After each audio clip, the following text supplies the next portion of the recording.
it changed my life. Dude, and literally changed my life. And that's the thing. Everybody's like, there's so many people who quit jobs who If you didn't have someone quit a job, there was something wrong in that mastermind. Every single one, dude. Hey guys, welcome to another episode of Spill the Beans. Today I'm here with my boy Steven Walbolt. Steve is actually a Cleveland native. He owns a flooring business. Kind of a weird story, but my cousin is cousins with Steve, although it's like through marriage and stuff. So technically, I guess he's my cousin too. But I met Steve about 4 years ago, and talked about getting into real estate. He wanted to dive in, and I was like, dude, just go out and buy a deal, take one down. And he took that advice and rolled into 15 deals his first year. I think he's got about 100 doors right now. I know he's selling some of it off, so he might be around 50 or something now. But the dude's rocking and rolling. His flooring company has gone from doing $2 million a year and like almost tripled to what's happening this year. And he attributes a lot of that to masterminds and coaching and mentorship. And so he's going to share a lot about how he's been able to grow his business from doing right in the early 7 figures into multiple 7 figures and getting into the 8-figure range in just a span of a short amount of time, a few years. And so guys, brilliant, got a lot of good things going on. You guys are going to love this episode, so tune in.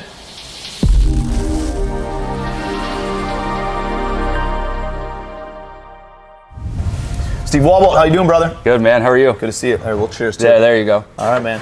Hey, welcome to Spill the Beans, dude. I appreciate you having me.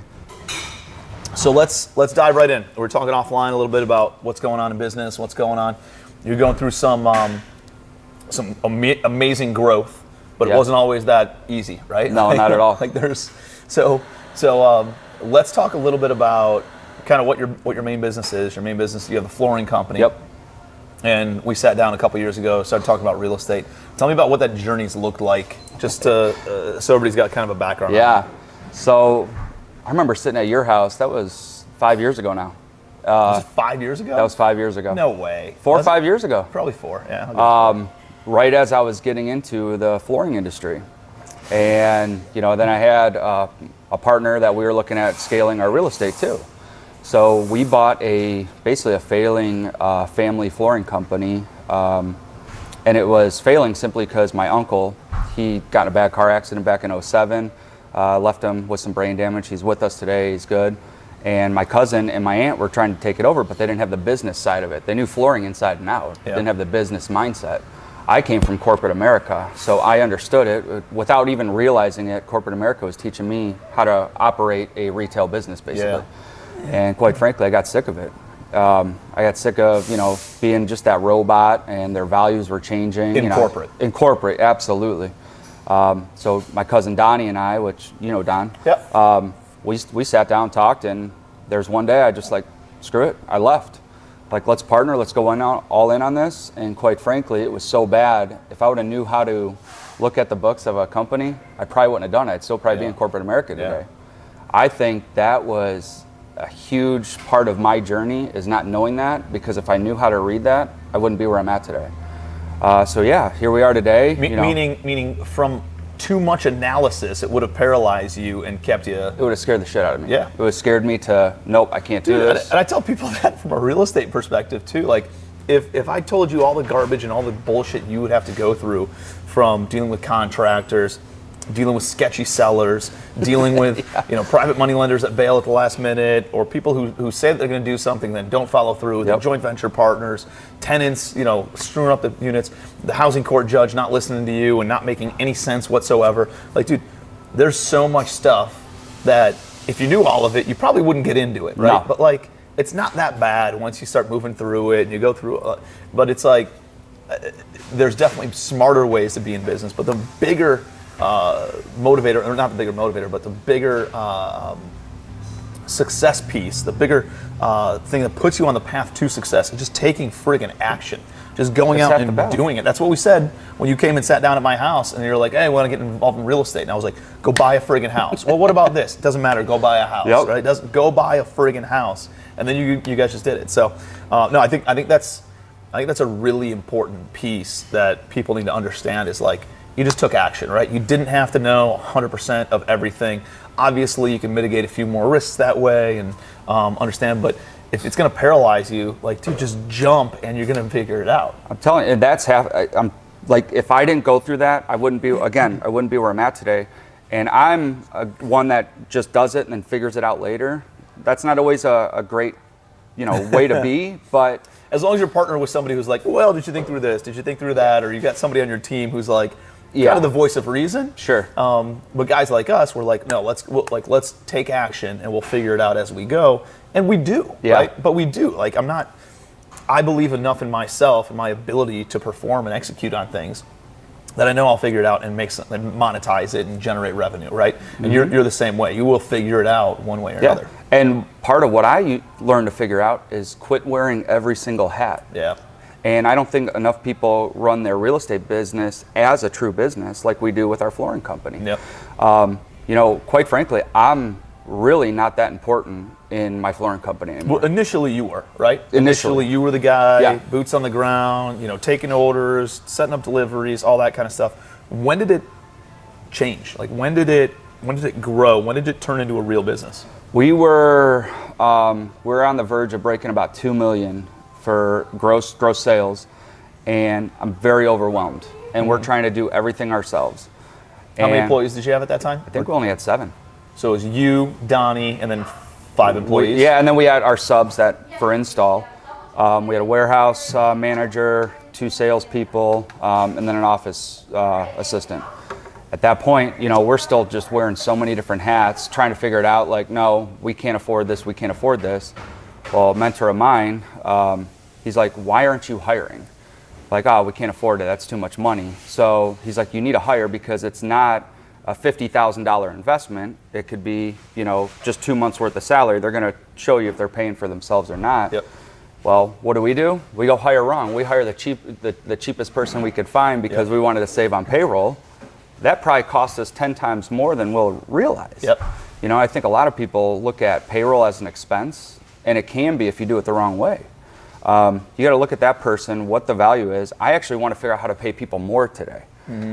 Because it's a mindset shift, right? It's such a mindset shift, and I think that's when things shifted before we joined your mastermind. You know what I think of? I think of the movie 300. Like when they go into war with the Spartans, right? And they're like, you're going to go and battle the Persians with only 300 people. Like, we have this many. He's like, dude, you have farmers, right? I have soldiers. And like I would rather go into war with 10 rock star A players on my team who are friggin' soldiers rather than 100 B and C players who, just because we have the quantity doesn't mean we have the quality there, though. Sure. Like, you will accomplish far more with A players on your team than you could with 5, 10 times as many C players on your team. You're taking on another full-time job, babysitting too. And we weren't managing our business. It's amazing we were doing on the verge of $2 million without any KPIs in place. Then we started, introducing certain KPIs, not truly detailed. That shifted, and then it's when I joined your mastermind. I think we were on the verge of $3 million. That's right before we joined. We were close to breaking $3 million in gross sales. And, learning again with Scott Hannes, we brought him in. We have him on retainer, came in for like 3 days. Again, outsource our HR. Why should I be taking that on? I'm no expert. I understand it, but I'm no expert.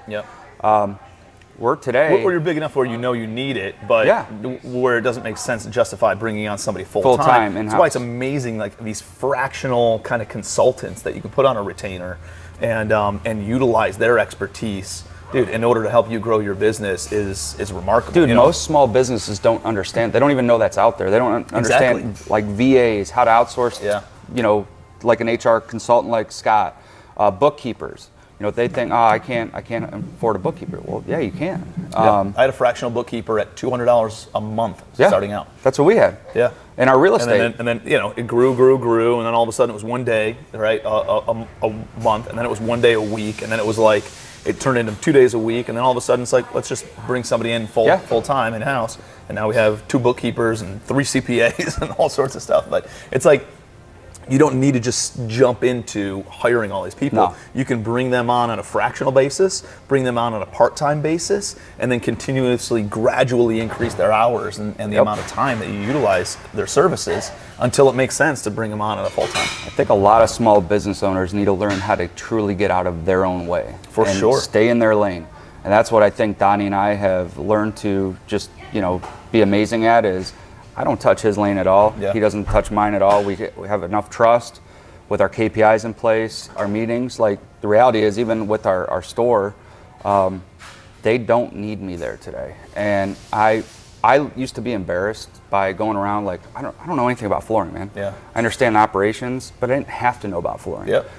Going around introducing networking groups, you kind of want that pride to know about it.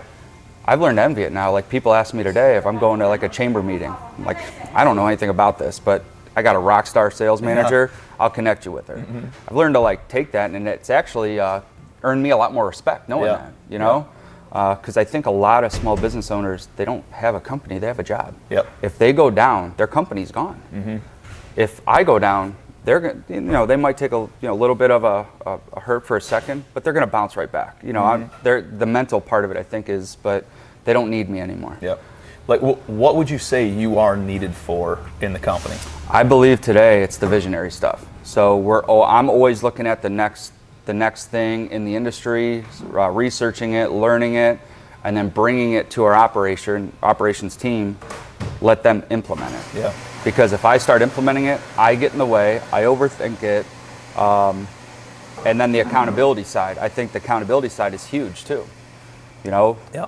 Our KPIs, we manage it on a daily basis. We use Monday.com. I believe you guys do too, don't you? It's life changing. It's so simple, and you don't have to have these crazy KPIs to grow your business, and it really tells you who's performing, who's not. Yep. My entire company could run on its own. From a growth perspective, I'm needed for anything in order to continue growing, though. Yeah. Right. Because I'm the one who sponsors loans and drives a lot of the branding and that makes Nick's job easier from deal flow, Fatty's job easier from passive investors, and Matt's job a little easier driving staff, employees, vendors, contractors, suppliers, all that kind of stuff. But dude, I could go away for 2 months and everything would sustain and continuously move forward without me, and it's so relieving. I remember closing our biggest deal we've ever had, and I missed a call because I was like traveling or something, and I totally missed a conference call with the seller, the seller's attorneys, the brokers, our attorneys, the title company. It was like all sorts of people, and I was supposed to be on that call, and I missed it, and I was like, holy shit, dude, I'm so sorry. And I sent everybody a message. I was like, man, I'm so sorry. What did I miss? What do you guys need from me? What do you need? What can I do to help and support? And Fatty comes back with, it's all taken care of. You would have been the least important person on the call. I was like, dude, most people would probably take offense to that. I was like, that's one of the best business compliments I could have ever received, is I built an amazing team that doesn't need me in order to continue the growth and continue the, just moving the needle forward. For closing, I got to sign documents and that kind of stuff, but otherwise, man, they have it pretty dialed in. It's life changing, and actually your team's happier. Yeah. I'm telling you, I look at our team today, the micromanagement style of leadership, to me, it doesn't work. We literally, even with our sales manager and her team, our operations manager with his team, they have a 10-minute meeting each morning, whether it's virtual or via email, something. They get to go do their job. They don't have someone over them all day long. Yep. And we create that, and even with our real estate too. And I truly think if you're going to hire someone, you got to at least trust them and manage them by their data, which is a big deal, right? That's not something, we always focus on, hey, I just want you to perform. I just want you to. What does that mean though? And being able to quantify that for your team, you got to have metrics in place, right? Absolutely. If you don't measure it, you cannot manage it. So you have to be able to measure the performance, and you don't have to micromanage if you're paying attention to those key factors, those key metrics that drive performance, right? And it's not like how many deals did we close, it's what are the activities that lead up to those deals, right? It's not the goal of, hey, I want to buy 1,000 doors. It's for Nick, the acquisition. It's what leads up to buying 1,000 doors, because there's a lot of shit that can go wrong, right? Title issues can pop up, seller could go crazy, due diligence could go awry. There's a lot of things that lead up to that are kind of out of Nick's control. But what can Nick control? he can control how many offers he makes on a daily, weekly, monthly basis, right? So that's the metric that we measure from an acquisition standpoint, right? Yeah. Fatty, he can't control how much money comes in and how much money people invest, but he can control how many conversations he has with private money lenders. So that's the metric that we measure. Yep. In order to then figure out what the ratio is that leads to raising $1 million or $10 million or $100 million. And so it's like, how many people do we need to talk to in order to then raise this much Reverse money? engineer it. Exactly. And I think for us, I don't necessarily look at, obviously, sales is your lifeblood. You need it to survive. But if I got for example, if I have a sales professional that you're looking at their metrics and they're like hitting on everything, but their sales aren't there. What's the key piece that's missing? They're still trying. Mm-hmm. I think a lot of people just measure off total sales. Well, we made that mistake. We were doing just over 2 million. Quite frankly, we were leaving 2 million on the table. Yeah. So yeah, we're like cheering like we broke 2 million for the first time. We actually sucked. Yeah. And then when you start breaking it down, you're like, shit, we're leaving a lot on the table. We're letting customers walk out the door. We're not following up. Well, then once we just literally put that in place, we instantly grew without added marketing, just our current pipeline, almost by $1 million. Wow. 50%. Yeah. 50% additional growth. And I don't think enough people do that to dive in because they think I got to go pump marketing. Well, if you don't know how to, measure your marketing, well, you're wasting money in theory. Yeah. And actually you could be hurting your brand because if you can't keep up on all the lead gen, you can hurt your brand by not being able to service them like you would the other people. Yep. And that's where we've learned our capacity level, and we're today looking to hire another person, which will increase our marketing again, which will increase sales. So it's a snowball effect. It keeps growing. Yeah. So it's awesome to see how the growth is. So where are you guys now? You guys are now at 5-6 million? Our goal is to break 6 million, but I think we're going to end probably about 5.8, 5.9. Okay. And how many employees do you guys have right now? 22. 22. Yeah. And the cool part is that we actually brought in-house installers rather than everything W-2 or 1099, excuse me. And that's another thing we should touch on. I think a lot of people go back to the hiring, especially in the real estate. I'll just pay this guy commission only. I'll 1099 him. Not everybody has the mindset of an entrepreneur. They want that security of the W-2. Yeah. Pay a little more for it. In theory, they're going to make you more money. They'll stay with you longer term. We learned that. I always thought, a subcontractor, they just wanted to run their own business. Most of them don't know how to. Yep. We offer them benefits, 401k, health insurance, all that stuff a corporation does. And now we control their schedule more. Quality's better. They're happier because they don't have to do the grind literally every day looking for work. Yeah. It's life-changing. I think there's a couple of breakthroughs on that. Like, for me and a lot of the other entrepreneurs, dude, everybody was paying on 1099s because they didn't want to put like real payroll in place. And I was like, it came to a point where I'm like, I'm trying to grow a real business and I'm not willing to have payrolled employees like on W-2. And I'm trying to skirt around all these like IRS things of 1099 versus W-2 and all that. I'm like, why am I doing this? Why don't I just build a real freaking business, and bite the bullet? And it wasn't that big of a deal, right? It's not always at all a bigger deal in our head than what it actually is. It actually costs you more going that route in theory. And then all if of a you sudden, have turnover. like you said, dude, you got more control over it. You can dictate hours. If somebody doesn't show up, there's repercussions to it, right? There's no call, no show or something along those lines. They have a better quality of life because they're not going out and trying to chase the next job or do some mark. They can just focus on going out, doing the install. Yeah. Because to your point, dude, most people know how to swing a hammer. They know how to do the technical element of their job, but the business side of things is very different. It's like, I had a lot of contractors, as soon as they were good at doing work, if they could lay tile, if they could paint, if they showed up on time and actually did what they said that they were going to do and renovate the house, I would give them all my business. Sure. And I'd put it all on their plate. And what happened is they every single time, without fail, they would implode because they couldn't manage a team, they couldn't hire people, they didn't know how to deal with the growth. They didn't realize they were taking on too much. They didn't know the business side of things, right? And so that was my fault. Now, if we're going to work with somebody, we're teaching them business as we go and give them more business, instead of just putting it all on their plate and expecting them to know how to handle their own business. That has right? earned us business, because there's a lot of commercial contractors that, you know, we do a lot of work for, and we don't say yes to everything. Like, hey, that just doesn't fit our wheelhouse, we can't take that much on. That actually earned more respect from us to them, because we knew our limitation. Mm-hmm. That way, you know, we didn't burn a bridge because we took on too much and couldn't perform. Yep. And you know, there's so much to it. A lot of it is, you know, the culture you create too. Like, I'm a big core value and culture person, and I think if you create that vision for your entire company, that's where your team's happier. You know, you can put anybody on W-2 you want, but if they're still not happy, they're going to leave you. Yep. Yeah, man, I'm telling you, like, you know, especially bringing Hannes in and helping even elevate that even more, and you know, promoting it even more, it's, people are happy, and I want to figure out what they want to do. Can we give them that growth path they want?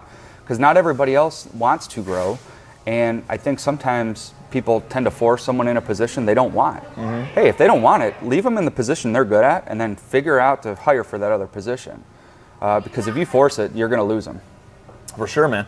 I've seen some great employees in organizations that just weren't in the right seat, and like as soon as they're moved into the right seat, they crush their job, right? But they weren't performing in their original seat because it wasn't something that actually, you know, fed them. And so, and then vice versa, right? Somebody Sure. who's in the right seat, then what could be a salesperson, and all of a sudden you take your lead salesperson, and you're like, oh, they're great at sales. They should elevate to be sales manager. Dude, managing people and selling are two totally different worlds. Different mindsets, philosophies, and skill structures, right? And so, like, if you take your best salesperson and move them into a sales manager role, they're probably going to hate their job, and they're going to make less money, and they're going to perform less, and all of a sudden your sales go down. You're like, why? What happened? Right? It's because you took the right person, put them in the wrong seat. Correct. And so you got to be aware of that. On both parts, right? Not taking somebody who's in the right seat and then taking them out of that seat. Correct. And also at the same time, finding somebody who you're like, dude, I know this person's an A player, but they're not performing. It's because they're not in the right seat and they need to be moved over. Just because they sell the most doesn't mean they're a good manager. It could be your second, third, fourth salesperson, but they have good leadership ability. Exactly. They'll be an amazing sales manager, yeah. But that doesn't, just because they sell more doesn't mean they're an amazing leader. Yeah. We actually are going through that right now. We promoted one of our installers to an operations manager, and he's struggling, and I'm watching him. He doesn't smile at all, and I finally just, you know, Donnie and I sat him down, like, dude, you're not happy. Yep. He's like, no, I'm fine. I'm like, man, we put you back in the field because we're hiring a lot of junior installers, because we need to think about it. It's an industry threat. So we're bringing in young kids from the trades, and he's out there. And I'm like, when you're out there teaching them, you're in the field installing, dude, your smile it's huge. Yep. You're in the wrong position. We're gonna create an install manager position for you, because that's your value, is just cranking and growing people. Yep. Because I was brutally honest, like, I'm afraid I'm going to lose you. Mm-hmm. You're not happy, and I think you just want it because in theory it was a promotion. Yep.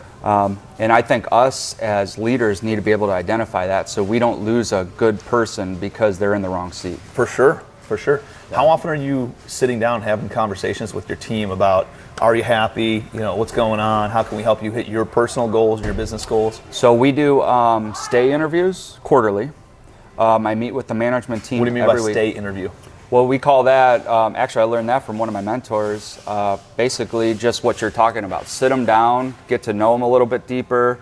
Hey, what do you think we could do as a company better? Are you happy? What, you know, anything happen? Just, it's more of a open dialogue conversation. Yeah.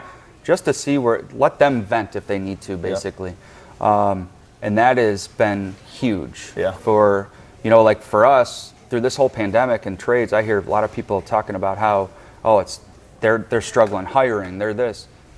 It's still tough for us, but we've built such a brand in our community that people want to come work for us, which is a really cool thing. And it's not us, it's not me going on social media or TV or doing something promoting it. It's our team talking, hey, you should come over here and work. Hey, you should check this out, you know. I think that's a huge part that people miss. Yeah, and it creates even more culture and even more family feel when they're bringing their friends over.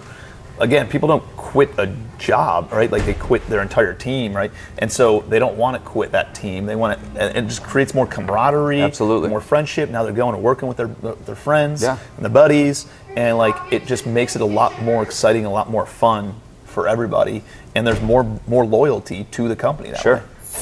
Hey, what's up, guys? Hey, do me a quick favor. Give me your best takeaway so far from this episode of Spill the Beans in the comments below.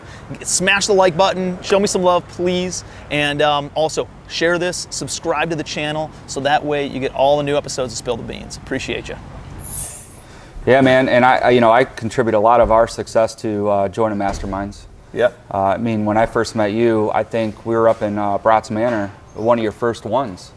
Yeah. I think there were, because we were just doing the offshoots at that time. Yeah. We're just doing the one-offs and just kind of like, whenever there was a Cavs game or something, we wanted to get the suite, or whenever there was like something going on and we wanted to go, whatever, we create just kind of a mastermind event that led or culminated with whatever that special event was. And it was a great way to just kind of build a lot of local connections and hang out with entrepreneurs. It changed my life. Dude, and literally changed my life. And that's the thing. Everybody's like, there's so many people who quit jobs who you know. If you didn't have someone quit a job, there was something wrong in that mastermind. Every single one, dude. Everyone. We just had a virtual one, and somebody quit their like a manager at their company. He's been there. He was over your or not over your house, but he was hanging out in the backyard. Yeah, with it was us. Jared, wasn't it? Yeah. And he's been there. He's seen as one of the leaders in the organization, but he's like, dude, it's not what I want long term. Yeah, you know, for sure. And I gotta believe myself enough to hit my goals. And I was hard on him, man. I was like, what are we doing? He's like, well, I'm gonna push back the goal until the end of the year. I was like, what's gonna change in that 4 months? What's gonna change, right? I've never met anybody who quit their job and said, I wish I would have stayed longer. No. I've never met a single person. And so. There's no perfect time. You know, and I think a lot of people are like, well, you know, be ready for it or prepare. Dude, I'm not that guy. I'm the guy who's like, you can do more, right? If I didn't believe that he couldn't execute and couldn't perform, then I'd be like, dude, stay at your job a little bit longer until you're ready, until you get a little bit more experience, blah, blah, blah. But like, he's already got deals going on. He's got enough money saved up for the next 2 years. He's got, we brought on specialized IRA, so like they're talking about how to access your 401k. And he's like, oh shit, I got even more money that I can now invest into projects and this kind of stuff that I didn't realize.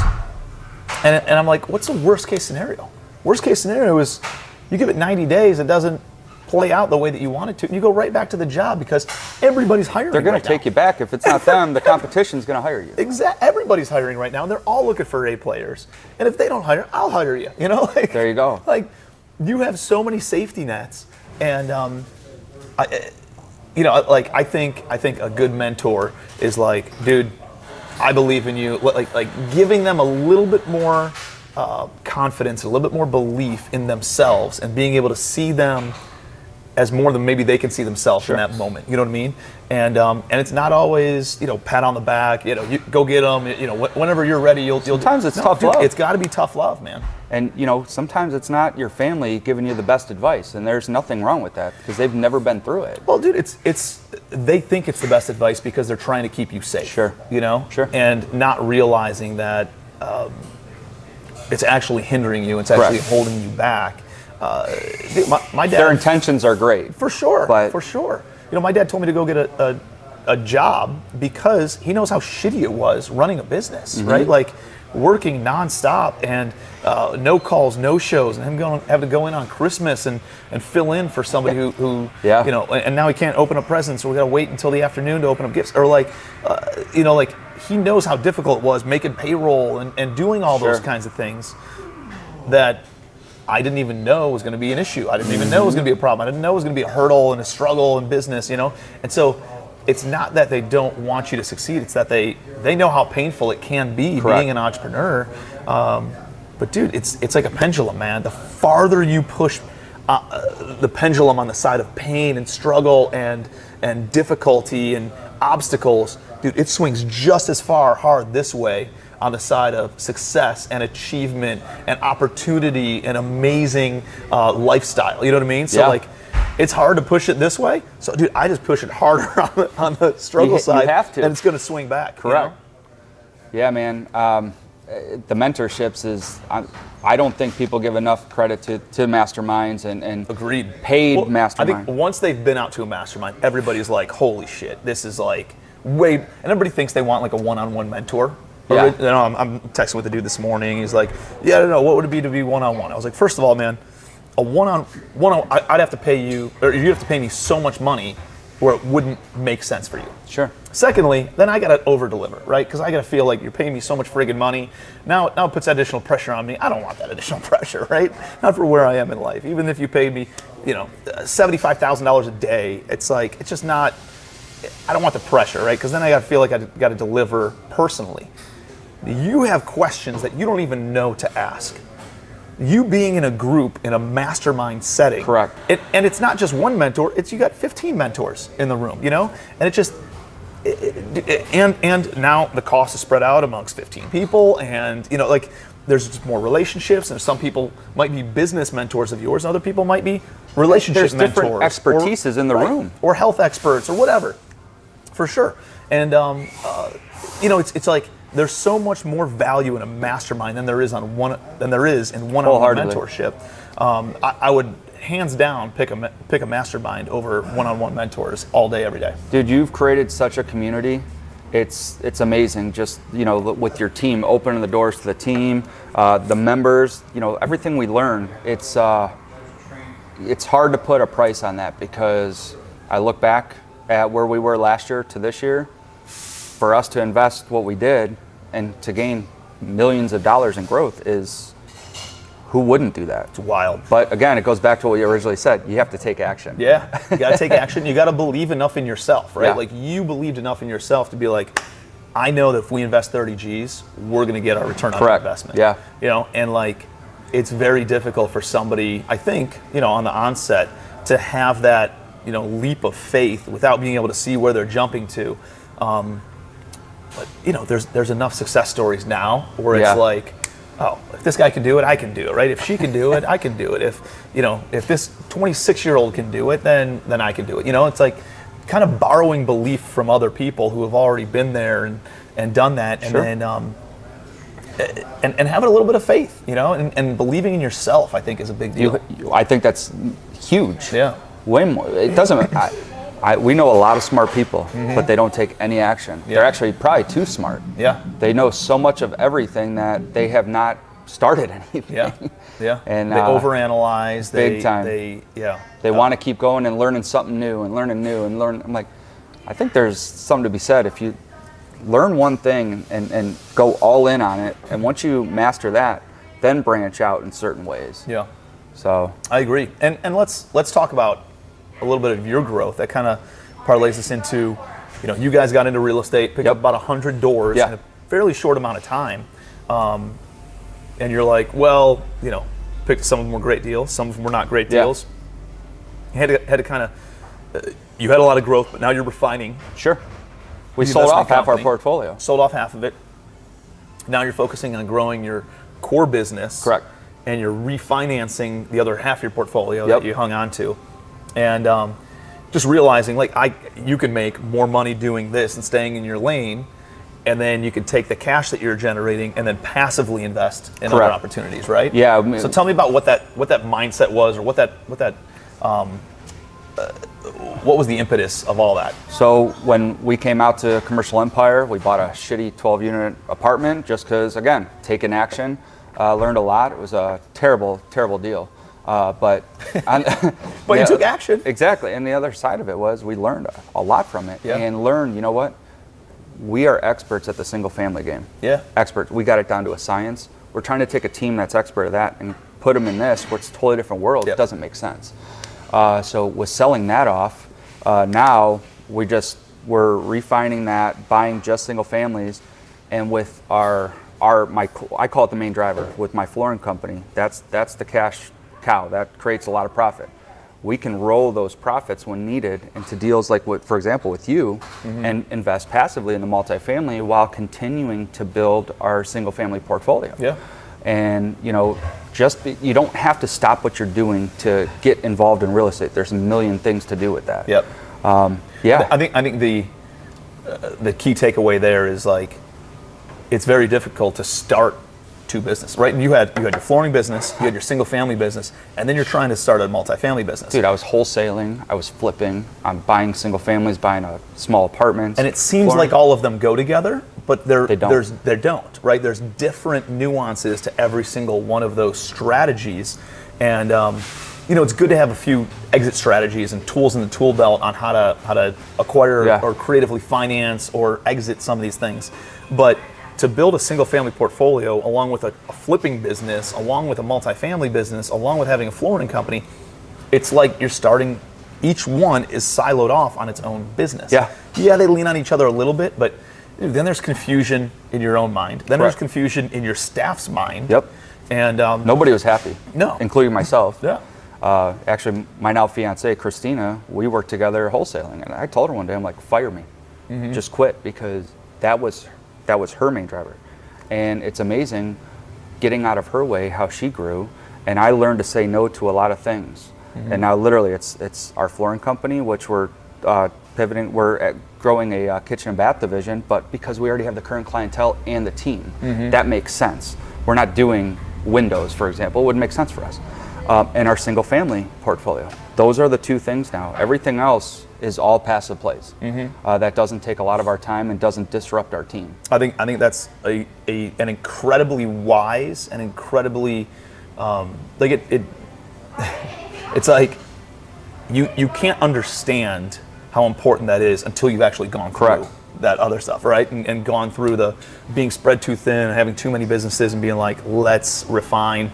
Now I understand focus. And it was a pride thing. Like, oh yeah, I do this. You want to puff your chest out and like, oh, you do. I'm a serial entrepreneur. Yeah, that actually is very scary. It is, dude. I don't trust serial entrepreneurs, right? Like unless they have a primary business. Correct.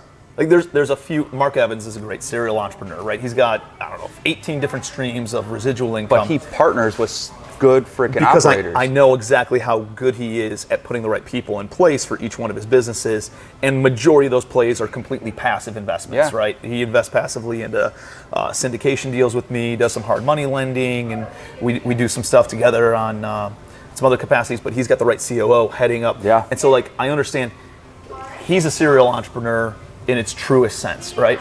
There's a lot of people who just claim to be a serial entrepreneur, but they're going through this growth phase and they just have their hands in a bunch of different businesses, but they don't have the right people and processes and teams in place. And I'm like, dude, focus, right? Like that's the most important thing that you can do. Focus. We did that. Now I have two main drivers, and we're making a ton more money. Yeah. And everybody's happy. Yeah. I can leave. We went on vacation for 3.5 weeks. I'm thinking that's the first time I ever really left that long. Yep. And the bottom's going to fall out. And that's it's kind of like, oh, they don't really need me. It's kind of like, oh, I'm not as important as I think, but I'm okay with that anymore. And then you're like, oh shit, man, they're like, I am absolutely not. I hope they don't find out that I'm not needed. Exactly. I wonder what that's going to turn into. Yeah, dude. Well, that's good stuff. Yeah. So what does the next 24 months look like? So 24 months, flooring, I'll start with flooring. With that, we're branching out more commercial. We're creating our kitchen and bath division simply because we already have the team in place and they go hand in hand. We're already in the house. So that growth, we're anticipating to do 7.2 in 2022, and then by 2024, 10 million gross sales a year for both divisions total. Love it, man. Real estate wise, as we change. Hold up real quick. Let's go back to the flooring. Okay. With that growth, is there more margin? There is more margin because there's a little bit more scale on that. Correct. Or because I see a lot of people who just grow, just be like, oh, my gross numbers are that. Like I know people who have $100 million companies that net $2 million a year. Correct. They have 2% margins, right? And you're like, dude, that sounds like a lot of stress for 2% margin, right? I'd rather have my education business does $2.5 to $3 million this year. This is my first year actually owning it. I bought out the brand last year, but we'll do $2.5, $3 million, but we have a 70% margin, right? Like, guess what? It's not always about gross, it's what you keep. Yeah. And I think a lot of people don't realize it's not what you make, it's what you keep. Yeah. Margin will grow a little bit, and actually through COVID, the margin increased too, because we actually pivoted through that and stuck to our customer base. We used to do a lot of different customer bases, didn't fit us. Yeah. we don't really do a lot of investor work. It does not fit our quality. Yep. Most investors, they don't care about quality. They just want it in and moved on, the cheapest that you can. It doesn't fit our model. So we quit doing that. We only take on custom home builders because, these tract homes that build, 1,000 homes in 2 months, they just want it slapped in and then they're out. Doesn't fit our model. And the sales number looks cool, but one, they don't pay on time. Two, the margin is dog shit. And, we'd rather focus on, let's keep our team doing this, higher margin stuff. And that's why with the kitchen and bath, we're only doing like custom kitchen and bathrooms. Yeah. Because it is higher margin. Yeah. And the quality, our team takes pride in it. It's like art to them. Yeah. So, why put them in something they're not going to be happy with? Right. So it all just kind of compounds and support. Like, there's so many different layers on top of not just doing more in sales, but you're keeping more, and the team's happier. They're making more, and you have less headaches, and you have more support. More pride. Right. It's a win-win for literally everybody involved across the board. That's cool, man. All right, so I just wanted to kind of hit on that because I think a lot of people don't pay attention to, or they think I just want to grow, not realizing like it's not about how much you grow and what the top line is. It's what's the bottom line, how much you're keeping at the end of the day.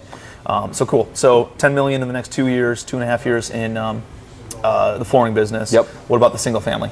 Single family. So we're restructuring our financing.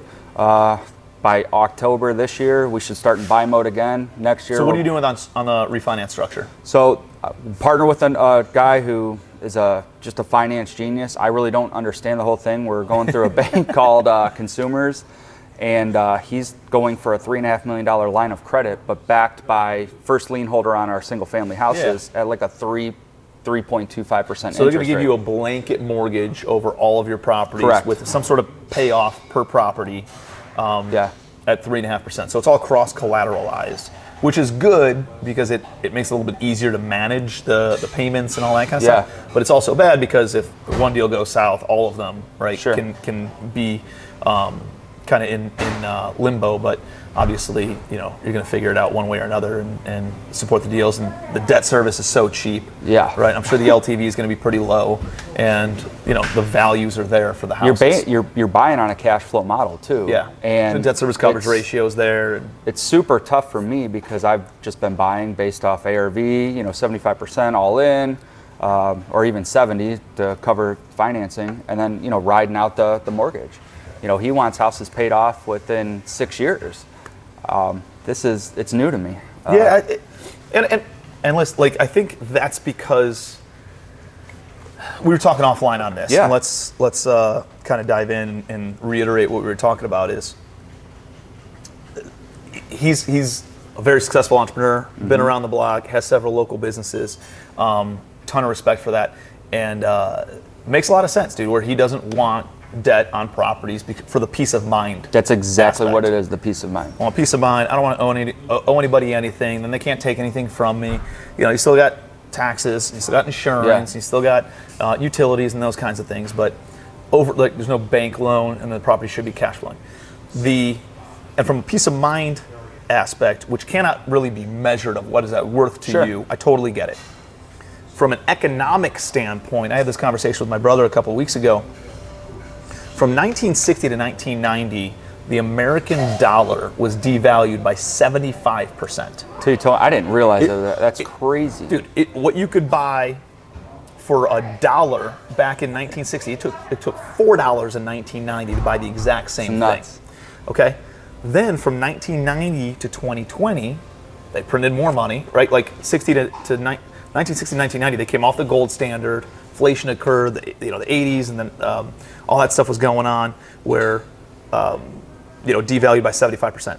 From 1990 to 2020, it was devalued another 50%, right? With the war on terror and all that other stuff, that the financial crisis and everything that happened, how much money they printed there, devalued by another 50%. So, again, what you could have bought in 1960 to 2020 was essentially $8 to $1, right? Or $1 to $8 in 2020. Crazy. Then they just printed over 30% of all new money in the past year and a half. It's disgusting. With what happened with COVID. Do you I don't think people realize what's going to happen to the American dollar and the amount of inflation that's going to occur with the American dollar because of that. So can you imagine from 2020 to what the dollar's worth in 2050 of how much it's going to be devalued? So if you're looking at it from a straight economic play, I would rather, like our mindset right now is we're throwing a bunch of debt, fixed rate debt, as much as we possibly can, as long as it meets debt service coverage ratios and all that kind of stuff, right? And interest rates are so low right now that it's almost free money. Yeah. Because if the value of the dollar, or if the dollar inflates and goes up by 3, 4, 5%, and we're getting 3.5% money, it's essentially free money, right? So over the course of the next 30 years, that inflation is going to occur. The best way to hedge inflation is by having fixed rate debt on fixed assets, right? So I have 3.5% interest rate on all these apartment buildings that's termed out over 30-year amortization schedule. And as rents, as inflation occurs, rents usually go in line with inflation. So you're hedging that, but you have fixed debt. And as you pay your mortgage every single month, every single year, you're using cheaper and cheaper dollars in the future to pay down your mortgage than you are paying it down today. Sure. Right? So if you're looking at it from a strictly economic standpoint, you could pay $1 today and pay down the mortgage by $1 by using $1, or you could pay down the mortgage by $1 20 years from now, and it really only costs you 30 cents. Sure. Does that make sense? Yeah. So it's like, that's how I bought. So and you're probably in a different position than he is, and I am, all that kind of stuff. But if you're looking at it from a strictly economic standpoint, it actually makes sense to term this shit out and make the minimum payment, because you're using cheaper and cheaper money in the future, and you have more cash flow. You took some more money off the table. You can buy more fixed assets today, but we're probably in more of a growth mode than what he's in. He's probably more in a capital preservation mode and just kind of peace of mind mode, which again, different strokes, that's exactly different folks, what it is with them. Yeah, different seasons of their life, and you can't put a dollar value on what is peace of mind worth. Yeah. So I totally respect what he's doing, but again, from a strictly economic approach and what our approach is right now, we're planning on combating the inflation and the devaluation of the dollar over the next 30 years by putting fixed rate debt on the long-term property. Trust me, this is a mindset shift again for me to learn this. So, well, and dude, maybe it's okay. I love it. You got 50 properties going to be paid off in the next 6 years, and then you passively invest in some other stuff that has cash flow, more cash flow, right? And by the end of 22, we should probably have close to just over 100 single-family doors. Yeah, and so, dude, it's okay to have both of those things going on. Absolutely. And kind of diversifying in that regard, and having some different models with a couple different types of investments, and seeing how they all shake out. Yeah, and I love it because again, I stay in my lane, just acquisitions, finding the deals, and they handle the rest. Yep. So again, I stay in my lane, and we've not outsourced, but partner with good people that are experts in different areas of the business. So next 24 months, $10 million in the flooring business. Yep. Next 24 months, be it north of 100 doors, long-term, well, not long-term debt, but like low fixed rate debt on your current portfolio, hammering down principal on those. And then in the third bucket is passive investments. Passive investments, and we're about to launch our own mastermind too. Yeah. And it's all strictly for small business, and basically going over exactly what we talked about today in detail. For a lot of small businesses, you tell them 30 grand, they're gonna delete your number or block you. So we've created a model to where there's we a lot can of still bring businesses value. that don't have the margins or don't have Not at all. Or the mindset right away too. Yeah. You go to somebody who's got a dance studio, man, they're making 50, 60, 70 grand a year at most, maybe $30,000 a year. And it's like they can't drop 30 grand in a mastermind. Yeah, exactly. If that's the case. But you guys are structuring a little bit differently, more of a virtual kind of thing. Going to have like an online group where you're doing Q&A a couple times a week and that kind of Bringing stuff. Which speakers. I think is awesome. And it's going to be a few $100 a month. That's it. And then support that way. And I'm sure you guys will do live events where they pay to come out to live events or something. They can maybe get first crack at that. And I think it's a brilliant model. I think it opens it up. And cool is we can a lot of good stuff that happens. Partner with people like you and your mastermind and other ones, because not teaching, multifamily. We're teaching how to structure an actual business, because a lot of people don't structure their business properly. They have a job. It's not always like teaching them, oh, you're going to be a multimillionaire tomorrow. Some don't have that vision, but if we can buy their time back, and it's easier to run a business that's doing, I'd say $1 million more than it is doing one that's $250,000. Yeah, for sure. You just don't have access to the resources, So it's if you can get up to that $1 million mark or bigger, then you're like, all right, there's proof of concept there, and you have a few more resources where now you can start bringing on staff and that side of things. Yeah, man. So that's the forecast right there. I love it, dude. Well, dude, it's always good to connect. It's always good to sit down. Proud of what you got going on, man. I appreciate it. And the growth has been amazing over the past couple of years. And I wouldn't be able to do it without you. Nah, I appreciate it, dude. It's awesome to be along with part of the journey, So I'm excited to see what the next 24 months looks like for you. I'm super pumped. Appreciate it. All right, bud. All right, thanks. Good stuff. Steve's got a ton of knowledge. A ton of stuff to share. So if you're not following him, if you're not connected with him, make sure that you are. We'll put his contact information in the show notes. And until next time, make sure you're liking, subscribing, comment down there. Tell me what your biggest takeaway was from this Spill the Beans episode. And please, if you got a lot of value from this, share it so that way other people can get a lot of value out of it too. Until next time, see you on Spill the Beans.